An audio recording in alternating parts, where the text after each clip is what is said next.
So after those lovely DSEC videos, we'll move on to DMEK, and then I think we have a talk on PDEC also coming, so all the endothelial keratoplasty options will be covered in this session. So I've tried to keep this very simple and tried to kind of just cover all the basics and not avoided the advanced scenarios, etc., because DMEK is still gaining acceptance and it's still a difficult technique for many, and many people are yet to start their journey on DMEK. So, it's basically targeted towards beginners, this talk. So endothelial keratoplasty has been evolving. It went through posterior lamellar keratoplasty, which was introduced by Dmitry Azar, in which he made a LASIK flap and then he did a trephination on the bed and then sutured another lamellar endothelial graft and then put the flap back. Then there was DLEC, which was introduced in which we would, it was like a precursor of DSEC, in which we would actually kind of do a lamellar dissection in the cornea and then cut out a small disc from the anterior chamber and replace it with another disc of stroma and endothelium. Then DSEC came, which was a manual dissection, which we know about. Then DSAEK, in which we use a microkeratome to do the cut of the cornea. Then DMEK is the Descemet's membrane endothelial keratoplasty, and PDEC is pre-Descemet's endothelial keratoplasty, in which we take the advantage of the Duas layer, and that will be covered by my subsequent speaker. So it's a revolution in evolution, and my preferred technique is the DMEK, and I will just tell you about it. So why, first of all, why do many people not do DMEK, or why should one not do DMEK? These are the reasons you could state. It's a difficult learning curve, higher surgical time, lack of high quality donor tissue, paucity of tissue, lack of standby tissue. Young donors, 45 or younger, sometimes we get very tight scrolls which are difficult to open. So it may be difficult to use these tissues, especially in the initial cases. And increased need for repeat procedures like rebubbling. So, you know, in private practice, etc., it's difficult.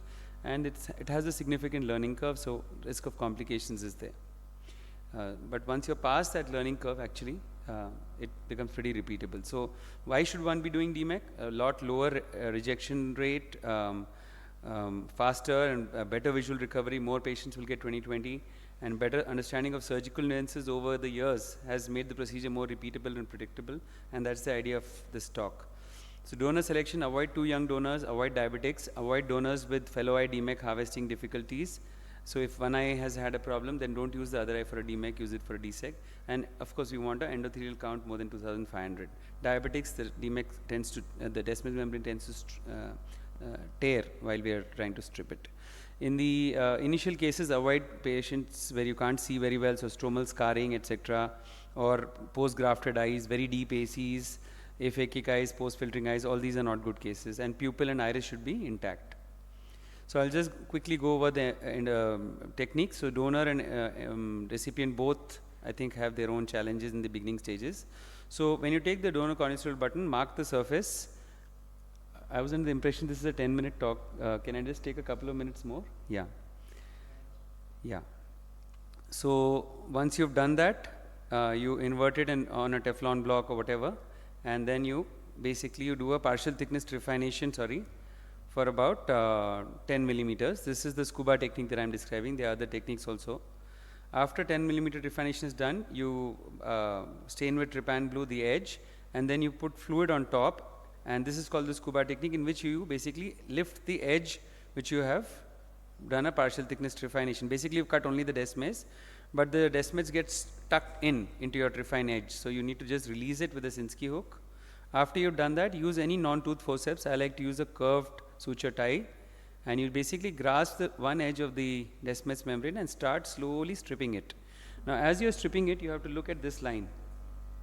Sorry, can't see it on the screen, but basically the line where it's separating, it should be a straight line. Any place if it's kinking, that means there's an attachment, and that's where you can get a horseshoe tear. If you're getting that and it's not releasing comfortably, move to another site and continue it from the side, and go to that point last. And if it's still continuing to stay attached, then you can use some sort of a spatula or something to gently separate it. Once you've separated about 60% of it, you flap it down, remove the excess fluid, and then in this stroma, you create a small window, okay? and basically that's going to be the window through which we'll mark. So 3 millimeter window is what we create using one of these skin biopsy punches, and then through that window, then you put the Descemet's back. I'm sorry that video clip is not there. And on the anterior surface of the Descemet, then you put any sort of a mark. So in this case, I put a F mark, but you could put an S or a P, any asymmetrical mark, and then you close this button back, the window which you have created. You can see that F mark there. Okay. So the blue area is the area we have already stripped, and the white area we have not stripped yet. 60% has been stripped. So you can stain that area to understand which is the area which has already been stripped. Okay, so mark has been put. After this, after you put the Descemet's back, you can refine it to the desired size, which is the 8 millimeters. So in this 8 millimeters, there is one zone which is still attached, and most of it is already been stripped. So again, you put fluid, and then you basically grasp that central one, and wherever it is attached, you release it slowly. And as soon as the last bit which is attached is released, it forms some sort of a scroll kind of a pattern. It bunches up together. The peripheral Descemet which you have, which is excess, you can remove it first with the forceps if you want to. So you can see it's formed like a small, simple fold there. Okay. So at this point, you can put trypan blue and stain. You can actually remove some of the excess BSS and then put the trypan blue.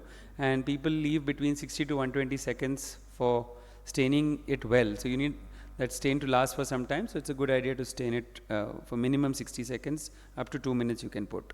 After that, you basically dilute the trypan blue, and then you can load it into your injector. So DMEK injectors are available, which are usually made of glass, but some homemade injectors also there which are made from IOL cartridges. So you can use anything, whatever you're comfortable with. Glass are better because it's least traumatic to the endothelium. Then I'll just quickly run over the recipient DMEK surgery as well.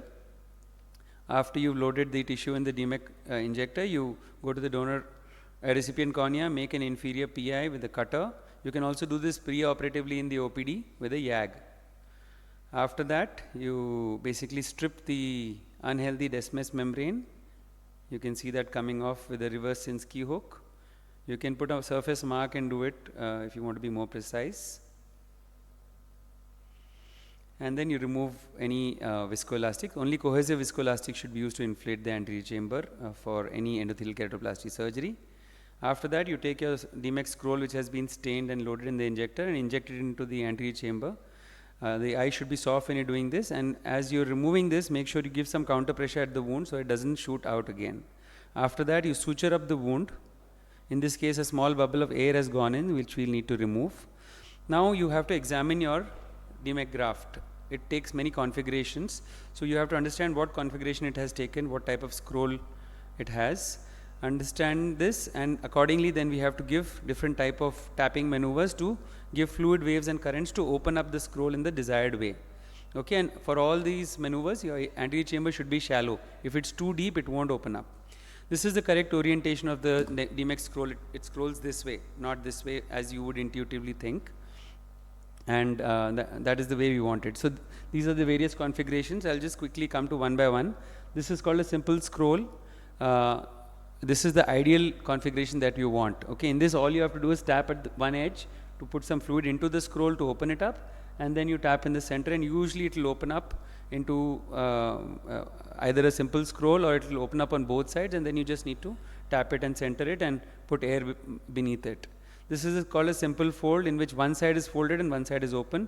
Here you can use something called a Dirichlet technique, in which you use two cannulas, one to pin down the open edge, and with the other cannula you keep tapping and you open up this. This is called a double scroll, in which if you tap in the center, one will open up and usually become a simple fold, and then you can open it like the previous one. This is an inverted one. So sometimes if you can't make out, you can actually put a cannula underneath the edge, and depending on if the cannula becomes lighter or not, you will know whether it's in the correct orientation or not. And or you can also use some sort of an endo-illuminator or kind of a portable slit lamp to put a slit on the microscope. Taco fold is one of the difficult ones, especially if it's a 50-50 taco. You need to put some sort of a jet fluid to open it. If it is the correct orientation, which means the smaller side is on top, then it's quite easy. You just need to tap just on the side of the open edge, and it will open up. If it is on the other way, then it's an inverted scroll, and you need to invert it like I said earlier. Bouquet is one of the difficult ones, in which you need to initially tap at the broad end of the bouquet, and then you have to put a horizontal tap and then open it up, and then it can take one of the other formations which you follow. Okay, if it is just a small edge fold like this, you need to pin it down in the center, and at the edge you can do a little bit of tapping to open it up. You can also go to a side port on the over there and actually depress the side port, and as the fluid egresses, that fold tends to open out. This is one of the difficult ones. If it becomes like a multi-fold, like an origami, then basically you need to give jets of fluid so that it becomes another configuration, and then you open it up. Okay, so I won't run into those videos. Yeah, so this is just one of my videos. So this was one of the initial ones in which I'm not tapping properly. Actually, you don't need to roll it. You just need to tap. But in this particular case, even the rolling helps. This is just, I wanted to show you the egress. So when you let fluid out, the edges tend to open up by the fluid movement. You can see the F stamp vaguely over there. So it's the correct orientation, as you can see. Okay, so here we are pinning down the center, and for the edges which are not yet open, you tap, and then you can even do some more egress from the main wound, and it tends to open up like that. Then slowly you have to take your cannula in. A 27 gauge cannula on a 2 cc syringe is ideal. You just 2 or 1 cc, and you just go very gently hugging the iris, give a small bubble of air first, and then you very slowly enlarge that bubble. Don't give a large jet, otherwise that can push the graft to one side. You can see the F stamp over there, and well centered graft, which is shown by the arrows. Okay, and of course, once you've done DMEKs, you know that these corneas clear up beautifully fast, and after a few months you can't even make out that a corneal graft has been done. So the pearls are practice, practice, practice, do proper case selection, proper donor selection, understand the graft orientation and the conformations that it takes, and proceed with unfolding using appropriate maneuvers. Patient counseling is key. Don't give up. Try and try till you succeed. Thank you. Very nice presentation. Thank you. Is there a website regarding the scrolls? Yes. So this those diagrams I showed you is from a website called patientready.org. It's by a guy called Peter Weldman. You can go and check them out.